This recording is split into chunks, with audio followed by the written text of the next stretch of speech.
If you are just starting out as a YouTube content creator, the one camera that I would recommend for you is the one that's already in your pocket, the iPhone. It's not gonna break your bank, and as well, it's way less intimidating to go around vlogging and creating content with your iPhone than it is with a big camera setup like this. So let's unpack my ultimate guide to vlogging with your iPhone. We're gonna be covering my iPhone video settings, the accessories that I use on a daily basis, and as well, my editing workflow. Now, when it comes to shooting with your iPhone, I have two gear setups that I wanna recommend. First, we got the bare bones setup for people who are just starting out, and then for those who wanna take up their filmmaking skills a notch up, we'll talk about a second setup. So the bare bones setup is literally just your iPhone paired with the Manfrotto Pixie Clip, because you can easily just attach your iPhone to the Manfrotto Pixie Clip, and then this will act as your handle while you're vlogging, or if you want to do a talking head shot, you can easily just put it down on the table like this, press the ball head clamp, and you're ready to go. And then for audio, we're gonna add the Rode Wireless Pros. This is gonna allow you to have a lot more creative freedom when it comes to filming with your iPhone, because you don't have to be really close to your camera. As well, you're just gonna get much better audio quality. With this setup, I'm able to get the job done quickly and effectively, and I'm not gonna break the bank. The Manfrotto clip is gonna cost you only $40, which is not too much at all, and it's really just easy to use. I just love the fact that it's just, you know, really solid to hold in your hand. If you want to move the ball head, you just push this down and then it releases the ball head. You can change your composition, and then when you're done, you just release and it's gonna stay there and sturdy. And this is just a great handle to be able to vlog like this, but as well, like I said earlier, to put on the table for your static talking headshots. So that's gonna be around $40. And then the second accessory, the Rode Wireless Pros, they are $400, which is a lot more, but I'm gonna explain why I think it's worth the investment. Now, there are more affordable wireless microphones out there, but the thing that's great about the Rode Wireless Pros is the fact that these are 32-bit float. Meaning, if the audio's too loud or the audio's too quiet, they're not gonna clip, and you can easily adjust them in post, meaning you can never pretty much mess up audio. And I always say that you can get away with worse video quality, but you can't get away with bad audio. That's something that no one's gonna wanna listen to or watch. So having a good wireless microphone system paired with, for example, the Rode Lav mic is gonna just give you really nice, clean audio for your videos. So this would be the bare bones setup. The iPhone with the Manfrotto Pixie Clip, the Wireless Pro receiver up here, and then I have the transmitter, I guess that's called. Transmitter that I can put into my pocket and then just attach the lav mic to my shirt, and voila, we have a vlogging content creation setup that's very bare bones and affordable. If you already own an iPhone, you're essentially just gonna be investing $440 and you have a great video and audio combo. So that's setup number one.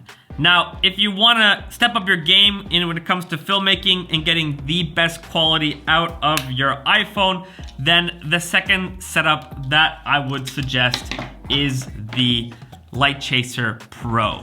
This thing is really cool. This is from Polar Pro, and it comes with this nice little case. I chose the forest green, and you just throw your iPhone into there. What I love about the Light Chaser Pro is the fact that you have this handle, because it is often hard to be able to hold your iPhone while filming, and this handle, the battery grip, has a Bluetooth shutter button, which is great because I don't know about you, but there's so many times where you think you pressed record on your iPhone, but it didn't react somehow, or if you're filming out in the winter and you got gloves on, it's really hard. So having this Bluetooth shutter is really great because you know that it's gonna press record and you can turn it off even if you're wearing gloves. On top of the battery grip and the Bluetooth shutter, we also have the ability to add different kinds of filters here. You can just press this release button right here, and you can put different filters in here. I have right now a variable ND filter, which is essentially like sunglasses for your camera. So if you want to be able to bring the shutter speed down so you can follow the 180 shutter rule, which is going to give you that nice motion blur for your iPhone footage, then you just have to crank up your ND filter when you're filming outside. Then because the grip has a hot shoe mount, you can then attach as well the Rode Wireless Pro just like this, and then attach it with the USB-C or Thunder cable if you're using an older model of iPhone. And then again, with this setup, we have a really epic B-roll camera, and then as well, we can vlog very easily. And when you hold it with the grip, it's not hard to just hold it like this. Whereas if you didn't have that, then you need something like the Manfrotto Pixie Clip. But as well, if you do then want to have a tripod setup, you can actually add as well the Manfrotto Pixie Clip just like that. So you can actually pair the Manfrotto Pixie Clip with the Light Chaser Pro, and it's a pretty epic setup in my opinion. You have then like your ND filter here that you can change. You can also hold it from the grip here, and then if you don't want the tripod setup, you can just easily take it off and, for example, go and film your B-roll or walk around vlogging like this.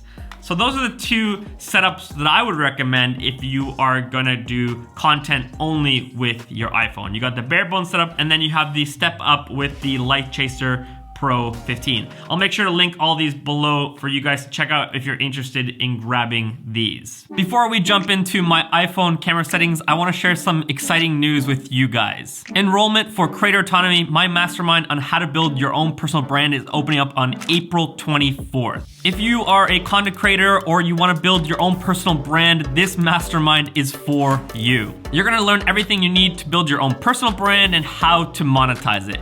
And honestly, it's already been so rewarding to see my students take everything that they've learned and put it into practice. One of my students, Enrico, when he started, he had 4,200 followers. And only 2 months later, after Creator Autonomy Round 1, he's already at 64,000 followers, and he just landed a huge deal. One short form video for $10,000, which is just insane. For round 2, we're only taking 30 students, so you want to make sure you enroll fast because last time we sold out in 72 hours. So in order for you to be the first ones to hear about enrollment, make sure you click the link in my description and sign up for the waitlist, because then you guys will be hearing first and you'll be able to sign up first and grab your spot. All right, back to camera settings. Sorry to disturb you with this exciting news.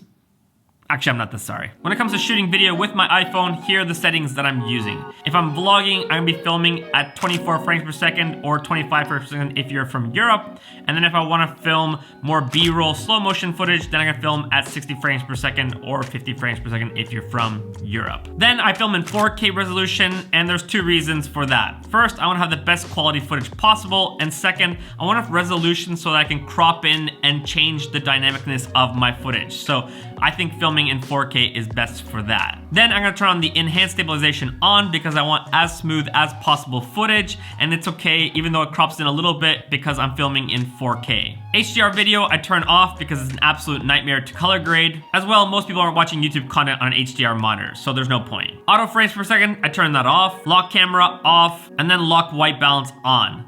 And the reason for this is that I don't want, while I'm filming, the iPhone to be continually changing the white balance because it can be an absolute color grading nightmare. So I'd rather have it just at one white balance the whole time, and then I can control it later on in post. Then let's go to slow motion. I'm not using this too often, but if I do, I'm gonna be filming at 1080, 120 frames per second because I think that's more than enough, and that's much better quality than 240 frames per second. Record cinematic, I'm gonna choose at 4K, 24 frames per second. I don't do this too much, but sometimes I will, and I want it to be at 24 frames per second. And then for formats, we're gonna select high efficiency, and then I'm gonna scroll all the way down to Apple ProRes, and I'm gonna turn that on, and I'm gonna choose the encoding to become log.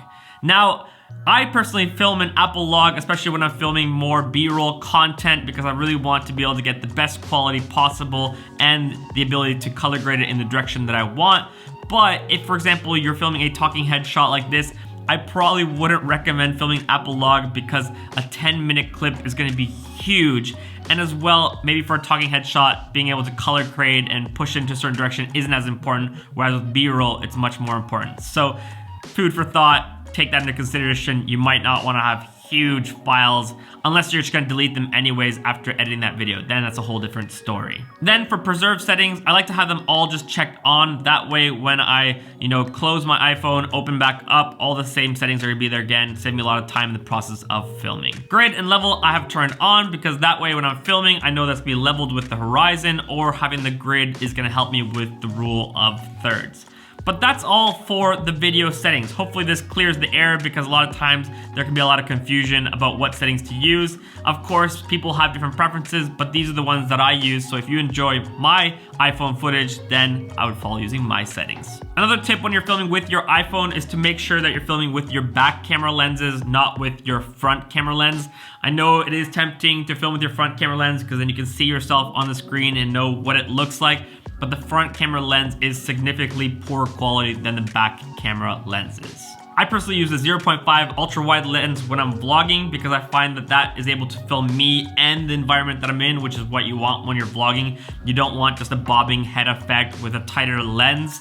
But then when I want tighter B-roll, then I'm gonna go to the wide lens or even 2x zoom. I try to avoid the 3x because I find that the quality is just not there. As well, you really wanna avoid pinching the screen and digitally zooming in because that's just the iPhone just zooming in on the more wider image. So you're not actually like using a lens to get to that focal length, you're just using digital zoom. So you're losing a lot of quality when you're pinching and trying to zoom in. So at all costs, avoid doing that. Now, one of the challenges that I mentioned when filming with back camera lenses is that you're not gonna be able to see what you're filming. And there's 3 workarounds for that. If you're filming a talking head shot like this and you're at your desk, you can mirror your iPhone to your MacBook Pro. That way you can use your MacBook Pro screen as your monitor so you can see how's the composition looking or how's the exposure. If you're out and about and you're filming and you own an Apple Watch, you can do the same with your Apple Watch. You can mirror your iPhone video to your Apple Watch. I wouldn't go out and buy an Apple Watch just for that purpose, but if you already have one, then that's a great workaround. Now, if you can't use your MacBook Pro, you don't have an Apple Watch, a really cheap option is this little mirror thing from Nicey Rig. And essentially how this works is that you would attach the mirror to your Manfrotto tripod. So I'll show you right here. You screw that in there, and then you would put your iPhone into the clamp, and then basically the mirror on the Nicey Rig is gonna show you how your video screen is looking. It's a little bit of a weird contraption, but it does the job, and I think it was only like 20 or 30 bucks. So if you want a really cheap, affordable solution for this, this will do the job for you. All right, editing workflow. You're finished filming, but you wanna know how do you get the footage off your iPhone to your computer to edit. Now, if there's just a few video clips, I just use AirDrop, which is really easy. But then if I've been filming on a whole trip, like for example, when I was in Iceland, I was filming Apple Log the whole trip. The amount of footage that I had was huge. And the best way in that moment is to transfer using Image Capture, which is a free program on your MacBook Pro. All you gotta do is connect your cord, USB-C or Thunderbolt to your MacBook Pro, turn on Image Capture, and you're gonna be able to select your phone and then just download all the footage to your computer. It's really easy to use and it's a lot faster and more reliable than AirDrop. So if you're transferring a lot of footage, I would highly recommend using that method. When it comes to editing my iPhone footage, I'm using Final Cut Pro as my editing software, and I just find that it works really smooth and fast with the iPhone footage. I guess it's just because it's all part of the same Apple ecosystem that it would just work best together. If you wanna learn more about why I use Final Cut Pro and the different plugins I use on a daily basis, I made a whole video about this and I'll just link it up here for you to enjoy. Now, if you decided to film an Apple Log because creators like me or other people have told you to do so, you might immediately regret that the moment you open up your editing program and you import your footage because you're wondering, what the heck is up with this footage? It looks so flat, so desaturated. What do I do with it? Now, calm down, it's actually not as difficult as you think. In Final Cut Pro, it's as easy as just importing your footage and then selecting all your footage, going to the information tab, and then at the bottom, you're gonna go from basic to extended, which is gonna allow you then to choose a LUT. And with the LUT, you can just choose Apple Log, and voila, it's that easy. You've now corrected your very flat, desaturated log footage into a normal Rec 709, normal contrast, normal saturation. Then you're ready to add a color grading LUT. So for example, I am using on a daily basis my Cinema LUT collection, which you can find in my digital store.